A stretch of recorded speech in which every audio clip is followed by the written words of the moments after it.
పట్టణంలో 1992 నుండి నాణ్యత మరియు నమ్మకంతో నడపబడుచున్న సంస్థ దేవతివారి Shri Saibaba jewellers and pawn brokers, Kurichedu road, Darsi, Prakasam జిల్లా. D V S hallmark jewellery 91.6 KDM మా ప్రత్యేకత. కుదువ వ్యాపారం కూడా కలదు. The best gold shop in Darsi town. Shri Saibaba jewellers and pawn brokers, Darsi.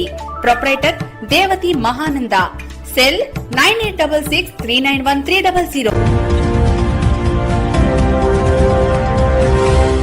మన దర్శి వార్తలు ప్రేక్షకులకు నమస్కారం. వార్తలు సమర్పిస్తున్నది మీ గంగిశెట్టి రామస్వామి. దర్శిలోని సీనియర్ జర్నలిస్ట్ గా బాధ్యతలు నిర్వహించిన మున్నంగి డేవిడ్ ఈ రోజు ఉదయం మృతి చెందడం జరిగింది. ఈ సమాచారం తెలిసి పలువురు డేవిడ్ మృతికి నివాళులర్పించారు. ఆయన కుమారుడైన ఎలక్ట్రానిక్ మీడియా రిపోర్టర్ మధును ఓదార్చి ప్రగాఢ సానుభూతి తెలిపారు.